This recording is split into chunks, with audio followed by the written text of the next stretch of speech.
ਮੌਜੂਦਾ ਕਿਸਾਨੀ ਸੰਘਰਸ਼ ਦੇ ਪਿਛਲੀ ਖਾਲਸਾਈ ਸਪੇਟ ਤੋਂ ਬੇਚੈਨ ਮੋਦੀ ਸਰਕਾਰ ਵੀ ਨਜ਼ਰ ਆ ਰਹੀ ਸੀ ਅਤੇ ਸੰਘ ਦਾ ਸਮੁੱਚਾ ਲਾਣਾ ਬਾਣਾ ਵੀ ਕਿਸਾਨ ਅੰਦੋਲਨ ਪਿੱਛੇ ਸਿੱਖ ਲਹਿਰ ਦੇ ਪ੍ਰਚੰਡ ਹੋਣ ਦਰਮਿਆਨ 26 ਜਨਵਰੀ ਵਾਲੇ ਘਟਨਾਕ੍ਰਮ ਤੋਂ ਬਾਅਦ ਕਿਸਾਨੀ ਮੋਰਚਿਆਂ ਦੀ ਨੁਹਾਰ ਵੀ ਬਦਲੀ ਹੈ। ਆਰਐਸਐਸ ਦੇ ਇਸ ਸਭ ਨੂੰ ਲੈ ਕੇ ਤੌਖਲੇ 26 ਜਨਵਰੀ ਤੋਂ ਬਾਅਦ ਦੇ ਸਮੁੱਚੇ ਵਰਤਾਰੇ ਅਤੇ ਆਰਐਸਐਸ ਦੇ ਸਿੱਖ ਧਰਮ ਪ੍ਰਤੀ ਨਜ਼ਰੀਏ ਸਿੱਖਾਂ ਨੂੰ ਹਿੰਦੂ ਧਰਮ ਦਾ ਹਿੱਸਾ ਸਾਬਤ ਕਰਨ ਲਈ ਵਰਤੀ ਜਾਂਦੀ ਰਹੀ ਪੈਂਤੜੇਬਾਜ਼ੀ ਅਤੇ ਅੰਦਰੂਨੀ ਵਿਉਂਤਬੰਦੀ ਨੂੰ ਦਾ ਕਾਰਵਾਂ ਵਿੱਚ ਛਪੇ ਇੱਕ ਲੇਖ ਵਿੱਚ ਬਾਖੂਬੀ ਬੇਪਰਦਾ ਕੀਤਾ ਗਿਆ ਹੈ। ਦਾ ਕਾਰਵਾਂ ਵਿੱਚ ਛਪੇ ਇਸ ਲੇਖ ਵਿੱਚ ਲਿਖਿਆ ਹੈ ਕਿ 26 ਜਨਵਰੀ ਨੂੰ ਲਾਲ ਕਿਲੇ ਤੇ ਵਾਪਰੇ ਵਰਤਾਰੇ ਮੁਤਲਕ ਰਾਸ਼ਟਰੀ ਸਵੈਂ ਸੇਵਕ ਸੰਘ ਦੀ ਮੂਹਰਲੀ ਕਤਾਰ ਦੇ ਆਗੂ ਭਈਆ ਜੀ ਜੋਸ਼ੀ ਦਾ 26 ਜਨਵਰੀ ਲਾਲ ਕਿਲਾ ਘਟਨਾਕ੍ਰਮ ਦੇ ਪ੍ਰਸੰਗ ਵਿੱਚ ਲਿਖਿਆ ਟਵੀਟ ਵੇਖੋ। ਉਹ ਲਿਖਦਾ ਹੈ ਕਿ ਪਵਿੱਤਰ ਗਣਤੰਤਰ ਦਿਵਸ ਮੌਕੇ ਦਿੱਲੀ ਵਿੱਚ ਜਾਰੀ ਹਿੰਸਾ ਤੇ ਗੜਬੜੀਆਂ ਬਹੁਤ ਦੁਖਦਾਈ ਅਤੇ ਦੁਖੀ ਕਰਨ ਵਾਲੀਆਂ ਹਨ। ਵਿਸ਼ੇਸ਼ ਤੌਰ ਤੇ ਇਤਿਹਾਸਕ ਲਾਲ ਕਿਲੇ ਤੇ ਮੰਦਭਾਗਾ ਕੰਮ ਉਹਨਾਂ ਸ਼ਹੀਦਾਂ ਦਾ ਅਪਮਾਨ ਹੈ ਜਿਨ੍ਹਾਂ ਨੇ ਆਜ਼ਾਦੀ ਅਤੇ ਕੌਮੀ ਅਖੰਡਤਾ ਲਈ ਆਪਣੀਆਂ ਜਾਨਾਂ ਕੁਰਬਾਨ ਕੀਤੀਆਂ। ਹਾਲਾਂਕਿ ਸੱਜੇ ਪੱਖੀ ਝੁਕਾਅ ਵਾਲੀਆਂ ਧਿਰਾਂ ਨੇ ਲਾਲ ਕਿਲੇ ਤੇ ਫਹਿਰਾਏ ਝੰਡੇ ਨੂੰ ਆਧਾਰ ਬਣਾ ਫਿਰਕੂ ਪਲੀਤੀ ਲਗਾਉਣ ਦੀ ਕੋਸ਼ਿਸ਼ ਵੀ ਕੀਤੀ। ਮੀਡੀਆ ਦਾ ਇੱਕ ਧੜਾ ਵੀ ਇਸ ਨੂੰ ਖਾਲਿਸਤਾਨੀ ਝੰਡਾ ਦੱਸ ਸਿੱਖ ਕੌਮ ਨੂੰ ਰਾਸ਼ਟਰ ਵਿਰੋਧੀ ਐਲਾਨਣ ਦਾ ਆਧਾਰ ਤਿਆਰ ਕਰ ਰਿਹਾ ਸੀ। ਹਾਲਾਂਕਿ ਭਈਆ ਜੀ ਜੋਸ਼ੀ ਦਾ ਟਵੀਟ ਇਹਨਾਂ ਵਿਚਾਰਾਂ ਦੇ ਉਲਟ ਆਇਆ। ਉਸਨੇ ਅਸਿੱਧੇ ਢੰਗ ਨਾਲ ਪ੍ਰਦਰਸ਼ਨਕਾਰੀਆਂ ਨੂੰ ਵੱਖਵਾਦੀ ਕਿਹਾ ਜਿਸ ਦਾ ਉਦੇਸ਼ ਆਜ਼ਾਦੀ ਅਤੇ ਕੌਮੀ ਅਖੰਡਤਾ ਅਤੇ ਸਮਰਥਕਾਂ ਦਾ ਅਪਮਾਨ ਕਰਨਾ ਸੀ। ਐਕਸਪਲੋਰੇਸ਼ਨ ਨੂੰ ਆਰਐਸਐਸ ਦੇ ਹੋਰ ਸੀਨੀਅਰ ਕਾਰਜਕਰਤਾਵਾਂ ਦੇ ਵਿਚਾਰ ਦੁਆਰਾ ਮਜ਼ਬੂਤ ਬਣਾਇਆ ਗਿਆ ਜੋ ਕਿ ਵਧੇਰੇ ਸਿੱਧੇ ਸਨ। ਉਹਨਾਂ ਨੇ ਖੁੱਲ੍ਹੇਆਮ ਸਿੱਖ ਕਿਸਾਨਾਂ ਨੂੰ ਅੱਤਵਾਦੀ ਅਤੇ ਗੱਦਾਰ ਕਰਾਰ ਦਿੱਤਾ ਸੀ। ਨਿਸ਼ਾਨ ਸਾਹਿਬ ਨੂੰ ਲਹਿਰਾਉਣ ਤੇ ਆਰਐਸਐਸ ਦੇ ਸੰਸਥਾਗਤ ਅਤੇ ਵਿਅਕਤੀਆਂ ਦੇ ਹੁੰਗਾਰੇ ਇਸ ਦੀ ਸਥਾਪਨਾਵਾਦੀ ਵਿਚਾਰਧਾਰਾ ਦਾ ਇੱਕ ਪ੍ਰਤੀਬਿੰਬ ਸਨ ਜੋ ਕਿਸੇ ਸਿੱਖ ਦੁਆਰਾ ਕਿਸੇ ਗੈਰ ਹਿੰਦੂ ਪਹਿਚਾਣ ਦੇ ਦਾਅਵੇ ਨੂੰ ਹਿੰਦੂ ਰਾਸ਼ਟਰ ਲਈ ਖਤਰੇ ਵਜੋਂ ਵੇਖਦੇ ਹਨ। ਆਰਐਸਐਸ ਦੇ ਵਿਚਾਰਧਾਰਕ ਸਰਪ੍ਰਸਤਾਂ ਲਈ ਇੱਕ ਸੱਚਾ ਸਿੱਖ ਹਮੇਸ਼ਾ ਹਿੰਦੂ ਹੁੰਦਾ ਹੈ। ਜਿਹੜਾ ਲੋਕ ਇਸ ਵਿਚਾਰਾਂ ਨਾਲ ਸਹਿਮਤ ਨਹੀਂ ਸਨ ਉਹਨਾਂ ਨੂੰ ਉਹਨਾਂ ਦੀ ਨਿਹਚਾ ਅਤੇ ਰਾਸ਼ਟਰ ਦੋਵਾਂ ਲਈ ਧੋਖੇਬਾਜ਼ ਕਰਾਰ ਦਿੱਤਾ ਗਿਆ। ਆਰਐਸਐਸ ਦੇ ਦੋ ਮੁੱਖ ਹਵਾਲੇ ਵੀਡੀ ਸਾਵਰਕਰ ਅਤੇ ਹਿੰਦੂਤਵ ਦੇ ਜ਼ਰੂਰੀ ਅਤੇ ਐਮਐਮ ਗੋਵਲਕਰ ਦੇ ਵਿਚਾਰ ਸਮੂਹ ਦੇ ਵਿਚਾਰਾਂ ਨੇ ਸਪਸ਼ਟ ਤੌਰ ਤੇ ਇਸ ਵਿਚਾਰਾਂ ਨੂੰ ਦਰਸਾ ਦਿੱਤਾ ਹੈ।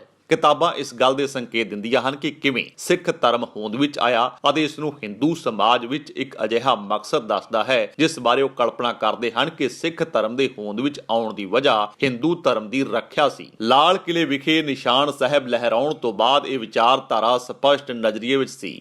ਆਰਐਸਐਸ ਦੇ ਅਧਿਕਾਰੀਆਂ ਦੁਆਰਾ ਸੋਸ਼ਲ ਅਤੇ ਨਿਊਜ਼ ਮੀਡੀਆ ਤੇ ਪੋਸਟਾਂ ਦਾ ਜ਼ੋਰਦਾਰ ਪ੍ਰਗਟਾਵਾ ਕੀਤਾ ਗਿਆ। ਉਹਨਾਂ ਨੇ ਨਿਸ਼ਾਨ ਸਾਹਿਬ ਲਹਿਰਾਉਣ ਨੂੰ ਭਾਰਤੀ ਝੰਡੇ ਅਤੇ ਖੁਦ ਭਾਰਤ ਦਾ ਅਪਮਾਨ ਦੱਸਿਆ। ਆਰਐਸਐਸ ਨਾਲ ਸੰਬੰਧਿਤ ਬੀਐਲ ਸੰਤੋਸ਼ ਜੋ ਕਿ ਇਸ ਸਮੇਂ ਭਾਜਪਾ ਦੇ ਕੌਮੀ ਜਨਰਲ ਸਕੱਤਰ ਹਨ ਅਤੇ ਦੋਵਾਂ ਸੰਗਠਨਾਂ ਦਰਮਿਆਨ ਸੰਪਰਕ ਦਾ ਕੰਮ ਕਰਦੇ ਹਨ ਨੇ ਇੱਕ ਟਵੀਟ ਵਿੱਚ ਇਸ ਘਟਨਾ ਨੂੰ ਦੇਸ਼ ਦੇ ਗੌਰਵ ਉੱਤੇ ਹਮਲਾ ਦੱਸਿਆ। ਉਸਨੇ ਟਵੀਟ ਕੀਤਾ ਕਿ ਖੇਤੀ ਕਾਨੂੰਨਾਂ ਬਾਰੇ ਘੱਟ ਸੀ, ਇਹ ਕਿਸਾਨਾਂ ਦੇ ਹਿੱਤਾਂ ਬਾਰੇ ਬਿਲਕੁਲ ਨਹੀਂ ਸੀ। ਉੱਥੇ ਕੋਈ ਆਗੂ ਨਹੀਂ ਸਨ, ਸੰਸਥਾਵਾਂ ਇੱਕ ਚਿਹਰਾ ਸਨ। ਆਰਐਸਐਸ ਵਿੱਚ ਪ੍ਰਚਾਰ ਵਿਭਾਗ ਦੇ ਕੌਮੀ ਸੰਯੁਕਤ ਸਕੱਤਰ ਨਰਿੰਦਰ ਕੁਮਾਰ ਨੇ ਇੱਕ ਹੈਸ਼ਟੈਗ ਲਗਾ ਕੇ ਇਸ ਘਟਨਾ ਨੂੰ ਖਾਲਿਸਤਾਨੀ ਨਕਸਲ ਕਮਸੀ ਦੱਸਿਆ ਹੈ ਜੋ ਵੱਖਵਾਦੀ ਸਿੱਖ ਅਤੇ ਅੱਤਵਾਦੀ ਮਾਓਵਾਦੀ ਵਿਚਾਰਧਾਰਾ ਦਾ ਹਵਾਲਾ ਦਿੰਦਾ ਸੀ। ਪ੍ਰਚਾਰ ਵਿਭਾਗ ਉਹਨਾਂ 6 ਵੱਡੇ ਵਿਭਾਗਾਂ ਵਿੱਚੋਂ ਇੱਕ ਹੈ ਜਿਸ ਨਾਲ ਆਰਐਸਐਸ ਪੂਰੇ ਦੇਸ਼ ਵਿੱਚ ਕੰਮ ਕਰਦੀ ਹੈ। ਕੁਮਾਰ ਨੇ ਟਵੀਟ ਕੀਤਾ ਇਹ ਕਾਰਵਾਈ ਉਹਨਾਂ ਦਾ ਅਪਮਾਨ ਹੈ ਜਿਨ੍ਹਾਂ ਨੇ ਦੇਸ਼ ਦੀ ਆਜ਼ਾਦੀ ਅਤੇ ਰਾਸ਼ਟਰੀ ਅਖੰਡਤਾ ਦੀ ਰੱਖਿਆ ਲਈ ਆਪਣੀਆਂ ਜਾਨਾਂ ਕੁਰਬਾਨ ਕੀਤੀਆਂ ਸਨ। ਆਰਐਸਐਸ ਦੇ ਕਿਸਾਨ ਵਿੰਗ ਭਾਰਤੀ ਕਿਸਾਨ ਸੰਘ ਦੇ ਪ੍ਰਚਾਰ ਪ੍ਰਮੁੱਖ ਰਗਵਿੰਦਰ ਪਟੇਲ ਵੱਲੋਂ ਨਿਸ਼ਾਨ ਸਾਹਿਬ ਦੀ ਇੱਕ ਵੀਡੀਓ ਕਲਿੱਪ ਦੇ ਨਾਲ ਪੋਸਟ ਕੀਤਾ ਗਿਆ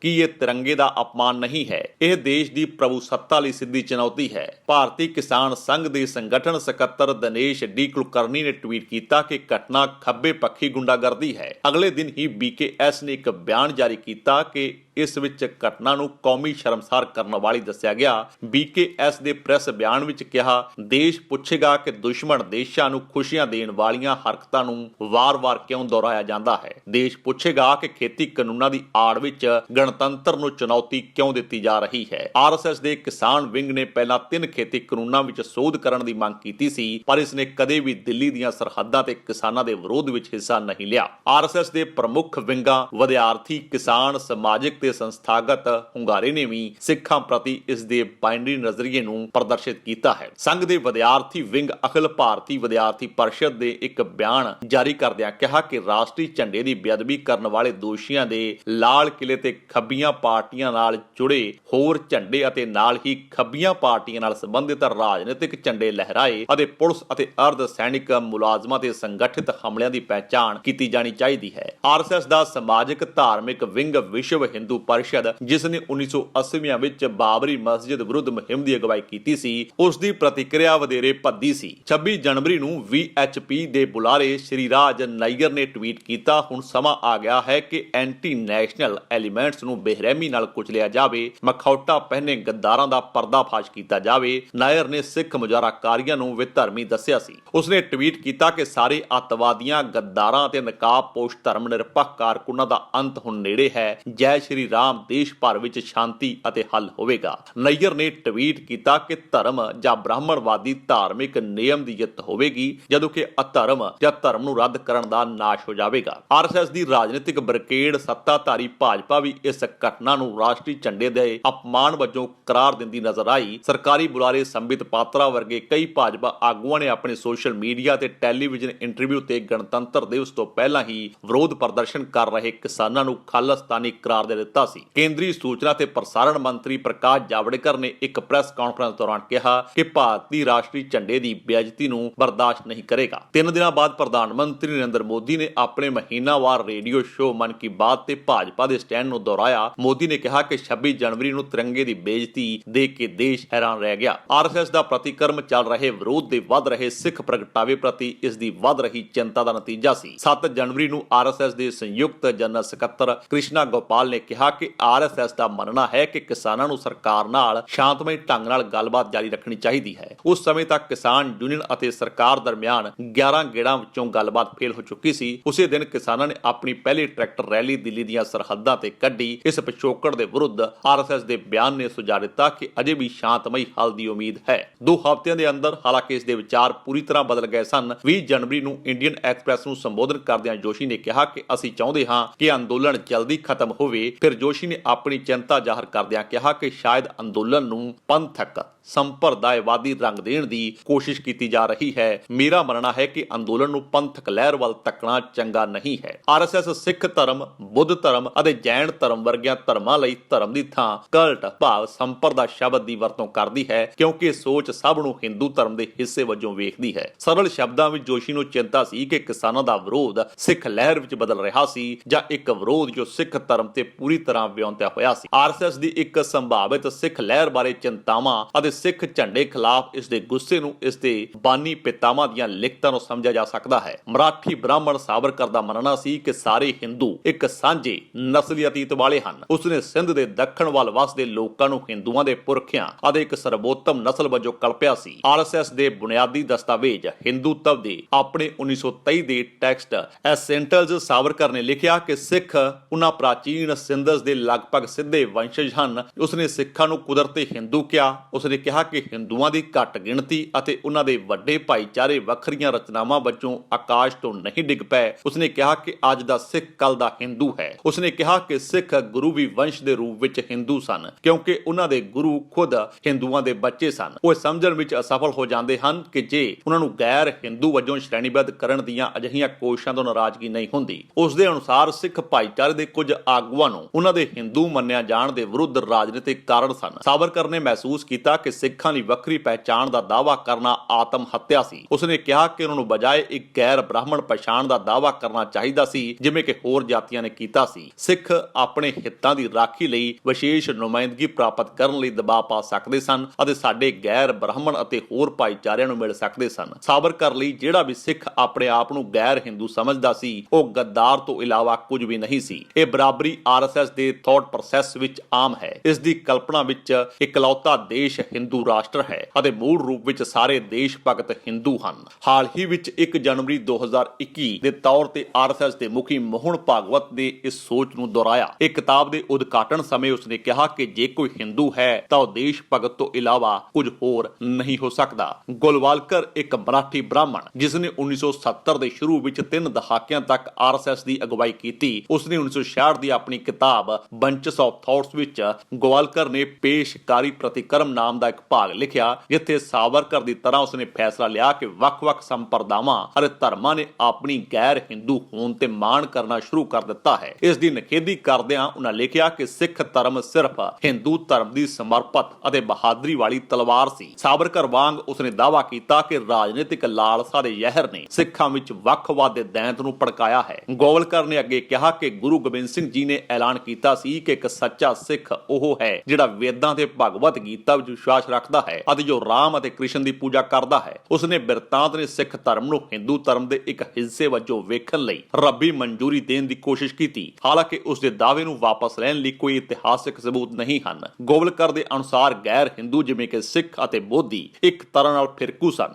ਗੋਵਲਕਰ ਨੇ ਲਿਖਿਆ ਕਿ ਨਿਊ ਬੁੱਧ ਅਤੇ ਸਿੱਖ ਅਜਿਹੇ ਸਮੂਹ ਹਨ ਜੋ ਮੂਲ ਰੂਪ ਵਿੱਚ ਕਈ ਪੱਖਪਾਤੀ ਹਿੰਦੂ ਪ੍ਰਤਿਭਾਵਾਂ ਦੇ ਪ੍ਰਗਟਾਵੇ ਵਜੋਂ ਪੰਥ ਦੇ ਰੂਪ ਵਿੱਚ ਹੋਂਦ ਵਿੱਚ ਆਏ ਸਨ, ਪਰ ਬਾਅਦ ਵਿੱਚ ਉਹਨਾਂ ਨੇ ਆਪਣੀ ਪ੍ਰੇਰਨਾ ਅਤੇ ਸਿਰਜਣਾ ਦੇ ਸਰੋਤ ਨੂੰ ਭੁਲਾ ਲਿਆ ਅਤੇ ਆਪਣੇ ਆਪ ਨੂੰ ਵਿਚਾਰਨਾ ਸ਼ੁਰੂ ਕਰ ਦਿੱਤਾ ਜਿਵੇਂ ਕਿ ਹਿੰਦੂ ਸਮਾਜ ਅਤੇ ਧਰਮ ਨਾਲੋਂ ਵੱਖਰੇ ਹੋਣ। ਹਿੰਦੂ ਰਾਸ਼ਟਰਵਾਦੀ ਸਰਕਾਰ ਦੇ ਸੱਤਾ ਵਿੱਚ ਹੋਣ ਕਰਕੇ ਸਰਕਾਰ ਨੂੰ ਕੋਈ ਚੁਣੌਤੀ ਖਾਸ ਕਰ ਹਿੰਦੂ ਧਰਮ ਤੋਂ ਬਾਹਰ ਦੀਆਂ ਪਹਿਚਾਣਾਵਾਂ ਦੁਆਰਾ ਦਰਸਾਈ ਗਈ ਹਿੰਦੂ ਰਾਸ਼ਟਰ ਲਈ ਸਿੱਧੀ ਚੁਣੌਤੀ ਬਣ ਜਾਂਦੀ ਹੈ। ਸੁਤੰਤਰ ਸਿੱਖ ਦਾਅਵੇ ਦੀ ਧਮਕੀ ਨੂੰ ਦੂਰ ਕਰਨ ਲਈ ਸਰਕਾਰ ਪੱਖੀ ਮੀਡੀਆ ਨੇ ਇਸ ਨੂੰ ਦੰਗੇ ਕਰਨ ਦੀ ਸਾਜ਼ਿਸ਼ ਕਰਦਿਆਂ ਇਸ ਉੱਤੇ ਹਮਲੇ ਸ਼ੁਰੂ ਕਰ ਦਿੱਤੇ। ਗਣਤੰਤਰ ਦਿਵਸ ਤੇ ਨਿਊਜ਼ ਚੈਨਲਾਂ ਨੇ ਲਗਾਤਾਰ ਨਿਹੰਗ ਸਿੰਘਾਂ ਦੀਆਂ ਤਲਵਾਰਾਂ ਲਹਿਰਾਉਣ ਅਤੇ ਘੋੜਿਆਂ ਦੇ ਸਵਾਰ ਹੋਣ ਦੀਆਂ ਤਸਵੀਰਾਂ ਚਲਾਈਆਂ, ਜਿਨ੍ਹਾਂ ਨੂੰ ਅੱਤਵਾਦੀ ਜਾਂ ਦੰਗਾਕਾਰ ਵਿਖਾਇਆ ਗਿਆ। ਨਿਸ਼ਾਨ ਸਾਹਿਬ ਨੂੰ ਖਾਲਿਸਤਾਨ ਦੇ ਪ੍ਰਤੀਕ ਵਜੋਂ ਦਰਸਾਏ ਜਾਣ ਦੇ ਝੂਠੇ ਦਾਅਵਿਆਂ ਦੇ ਨਾਲ ਇਸ ਨੇ ਸਿੱਖਾਂ ਨੂੰ ਹਿੰਸਕ ਵਜੋਂ ਦਰਸਾਇਆ। ਇਹ ਇੱਕ ਜੁਗਤ ਹੈ ਜੋ ਅਕਸਰ ਮੁਸਲਮਾਨਾਂ ਵਿਰੁੱਧ ਵਰਤੀ ਜਾਂਦੀ ਹੈ। ਆਰਐਸਐਸ ਦਾ ਇਤਿਹਾਸ ਹੈ ਕਿ ਸਿੱਖਾਂ ਨੂੰ ਆਪਣੇ ਰਾਜਨੀਤਿਕ ਹਿੱਤਾਂ ਨੂੰ ਅੱਗੇ ਵਧਾਉਣ ਲਈ ਆਪਣੇ ਆਪ ਨੂੰ ਪੇਸ਼ ਕਰਨ ਅਤੇ ਵਿਸਥਾਰ ਨਾਲ ਹਿੰਦੂ ਜਿਵੇਂ ਕੁਦਰਤੀ ਤੌਰ ਤੇ ਭਾਈਚਾਰੇ ਨਾਲ ਜੁੜੇ ਹੋਏ ਹਨ। 1990 ਦੇ ਦਹਾਕੇ ਦੇ ਅਖੀਰ ਵਿੱਚ ਜਦੋਂ ਸੰਗਠਨ ਅਜੇ ਵੀ ਪੰਜਾਬ ਤੇ ਰਾਜਨੀਤੀ ਵਿੱਚ ਆਪਣੀ ਲਈ ਜਗ੍ਹਾ ਬਣਾ ਰਿਹਾ ਸੀ ਤਾਂ ਉਸ ਸਮੇਂ ਦੇ ਮੁਖੀ ਕੇ ਸੁਦਰਸ਼ਨ ਨੇ ਦਮਦਮੀ ਟਕਸਾਲ ਦੇ ਆਗੂਆਂ ਨਾਲ ਗੁਪਤ ਮੀਟਿੰਗਾਂ ਕੀਤੀਆਂ ਸਨ। ਟਕਸਾਲ ਜਾਂ ਧਾਰਮਿਕ ਸੰਸਥਾ ਇੱਕ ਸਮੇਂ ਜਰਨੈਲ ਸਿੰਘ ਭਿੰਡਰਾਂਵਾਲੇ ਦੀ ਅਗਵਾਈ ਵਿੱਚ ਸੀ ਜੋ ਖਾਲਿਸਤਾਨ ਦੀ ਵਕਾਲਤ ਕਰਦੀ ਸੀ। ਟ੍ਰਿਬਿਊਨ ਦੀ ਖਬਰ ਮੁਤਾਬਕ ਸੁਦਰਸ਼ਨ ਨੇ ਅਜਿਹੀਆਂ ਕਈ ਮੀਟਿੰਗਾਂ ਦਾ ਪ੍ਰਬੰਧ ਸਿੱਖ ਕੱਟੜਪੰਥੀਆਂ ਦੀ ਸਥਿਤੀ ਬਾਰੇ ਵਿਚਾਰ ਵਟਾਂਦਰੇ ਲਈ ਕੀਤਾ, ਜਿਨ੍ਹਾਂ ਨੂੰ ਆਪਰੇਸ਼ਨ ਬਲੂ ਸਟਾਰ ਸਾਬਕਾ ਪ੍ਰਧਾਨ ਮੰਤਰੀ ਇੰਦਰਾ ਗਾਂਧੀ ਦੇ ਹਰਮੰਦਰ ਸਾਹਿਬ ਦੀ ਫੌਜੀ ਘੇਰਾਬੰਦੀ ਤੋਂ ਬਾਅਦ ਕੀਤਾ ਗਿਆ ਸੀ। ਦਾ ਟ੍ਰਿਬਿਊਨ ਦੇ ਅਨੁਸਾਰ ਆਰਐਸਐਸ ਨੇ ਆਪਣੀ ਸਿੱਖ ਵਿੰਗ ਰਾਸ਼ਟਰੀ ਸਿੱਖ ਸੰਗਤ ਰਾਹੀਂ ਸਿੱਖ ਮਾਨਸਿਕਤਾ ਅਤੇ ਇਸ਼ਾਵਾਂ ਦੀ ਭਾਵਨਾ ਪ੍ਰਾਪਤ ਕਰਨ ਤੋਂ ਬਾਅਦ ਕੱਟੜਪੰਥੀਆਂ ਨਾਲ ਗੱਲਬਾਤ ਸ਼ੁਰੂ ਕੀਤੀ। ਮੁਲਾਕਾਤਾਂ ਤੋਂ ਬਾਅਦ ਆਰਐਸਐਸ ਨੇ ਕੱਟੜਪੰਥੀ